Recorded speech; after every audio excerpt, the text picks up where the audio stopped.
do not want to write for you invitation letters for visas, and what you should do if you want to apply for a visa without an invitation letter. That's what we are going to look at today in today's video. So welcome to the channel. If you are new here, my name is Eva Mtali.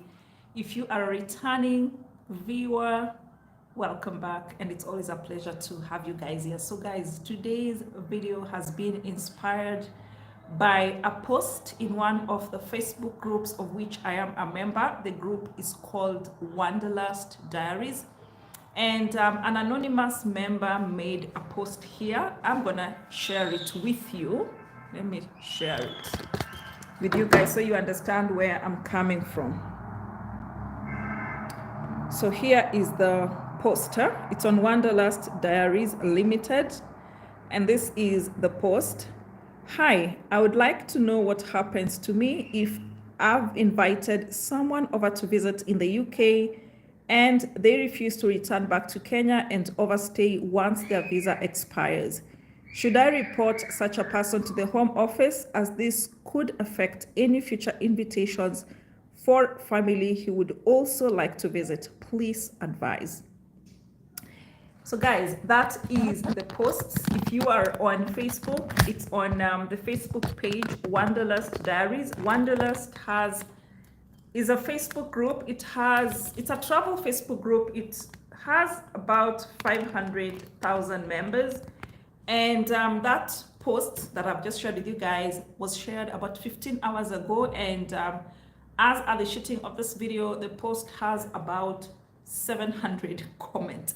And the comments are like worlds apart. So there's people on one end who are like, oh, you're just jealous.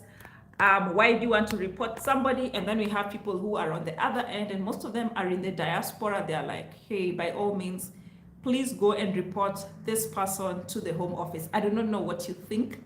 Let me know in the comment section below, what would you advise this person? They invited someone over to visit in the UK, and this someone has refused to come back to Kenya and overstay once their visa expires. Should I report such a person? So those are the issues I want to talk about today. Why people do not want to invite you, why people do not want to send you visa invitation letters, and what you should do instead. So let me set some things clear. So one thing about the UK that is different from, let's say, Canada or US, for example, and guys, I'm not saying this to encourage anybody to break the rules, but it's just the reality. If you overstayed in the US, for example, your chances of even getting found out are very minimal. I mean, there's like 300 million people in the US, and it's such a huge, huge country. And yeah, unless you commit a crime or you find a fellow jealous countryman goes and reports you, the chances of actually getting found are like minimal, unless something actually happens and then you just put the spotlight on yourself. But the UK is a little different, and especially after what happened during Brexit, when UK exited the European Union, a lot of things changed. And one of those, so it is very, very common for you to be just minding your business in the UK, and a cop just stops you and they're like, can I have a copy of your work permit? Can I have a copy of your passport? Can I see what, you know, how are you here in the UK? And when such things happen, let's say if they ask for a copy of your work permit and you didn't have it, it's not like you're gonna say, hey, let me go back to my room and bring. They're like, no, let's go together. And they'll go with you and ask you, like, show us. And if you don't have it, I swear they're gonna deport you on the next flight to wherever you came from, and they don't care. And if you think I'm lying, I would actually, a relative of mine was recently deported from the UK, and I hope they can come here on the channel. So UK is not like this other country. So another thing, for example, if I gave birth to a child in the UK, they don't care. They'll still remain a Kenyan citizen unless, I don't know what happens. But for example, if I gave birth to a child in US soils, automatically my child becomes an American citizen. It doesn't matter whether I'm illegally in America or I'm legal in America or whatever. Or if I gave birth to a child in Canada, for example, it doesn't matter. My child automatically becomes a Canadian citizen. Something else, when it comes to issues like seeking asylum, for example, countries like US, Canada, and the like are much easier for you to, like, you stand a higher chance of getting your asylum case heard than in the UK, for example. So beginning January, for example, UK has made it very, very clear that if you are going to the UK to study, they have no business you bringing your family, like they don't care about your family. So like they're very, very particular on immigrants, and they don't mince their words, they don't even pretend. So back to this case, you invite somebody to the UK. So usually what happens when you invite somebody to the UK, or any country for that matter, you're gonna like write to them an invitation letter. So like in this case, this is this person was graduating in the UK, and this person was like, the one who's now refusing to come back was like, hey, I know you're going to graduate, but I need a reason to come to the UK for like 2 weeks, and then I'll come back. Can you please send me an invite that I'm coming for your graduation, and then at least just for me to get the visa. So this person, the anonymous member, was very kind to pretend that this person was coming for their graduation, then they got their visa. But you see, for the UK, by the time you are, for one thing about the UK, when you're applying for a UK visa, you do not go for an interview. All you have to do is go to VFS, have your fingerprints taken, and then you put in all your documents, upload them on the system. They don't do any interview with you. So all the information that you give is what they use to make a decision. You don't do any interview. So if somebody invites you, they have to put like their bank, like they're literally putting their life on the line. They send you the letter, they say, I'm gonna take care of Eva. These are my bank statements, these are my tax returns, this is the house I live in, like I'll be responsible for her. So you're literally responsible for this person. It's not, for example, like the US, whereby they're gonna ask you, so where are you going to the US? Like, I'm going to visit so and so. And they may or may not ask you for this person's details, because usually those US interviews are like 2 minutes. So most cases, they will not even ask you the details about this person. Or if they ask you, like they won't ask you like for documented evidence, can you give us their pay slip and what, unless it's for education. But if it's just a normal B1, B2 visa, they won't ask you for all those details. But for UK, they're not only going to ask you for that, like you have to submit those documents. So by the time somebody is inviting you to the UK, literally this person's entire database is in the UK system. So they know, and the moment you enter into the UK soil, of course, they're gonna stamp you in. They know, oh, okay, now Eva's visitor has now arrived the UK. So they'll be watching to see, does this person exit or not? So if your person fails to exit, they could decide to go and track them down. So like this relative of mine who was deported, they literally found her one day on the street and they put her on the next plane. She didn't even get a chance to go home and pack her things. She was working as a nanny. They didn't even give her time. Like she literally, the way they picked her on the street, they went with her. So and that was like some time back. So if, let's say, I was invited by somebody, so like for example, in my case, my brother stays in the UK and he invites me, and then so the moment I enter the UK, so they already mark, oh, okay, so and so's Eva's brothers, okay, Eva, my brother's sister is now here. So they already mark me, I'm here. So when I don't leave, if they come, if they need me, then they want to find out why I haven't left. The first person they're gonna ask is my brother, because he is the one they know. He is the resident there. He is the one who worked for me. I was given a visa based on the information that he gave. So guys, when somebody, let's say when you're asking so these are some of the reasons why people are very adamant to write for other people invitation letters, because people are not clear with their intentions. So like in this case, this person told the other party, please write for me a letter for the graduation. I want to stay just for 2 weeks. And this person actually has a booked ticket for 2 weeks, but they were not clear with their intention. So this anonymous member is at a crossroad, because should the UK government find this person who's illegally in the country, the first person they're gonna come for is the anonymous member who invited them, and she's gonna be considered an accomplice. And guys, these people are brutal. They don't care if they've given you citizenship, they can strip it off. And worst case scenario, they could even decide they want to deport you. That's how serious this matter is. In addition to that, they could ban you from ever inviting another person into the UK.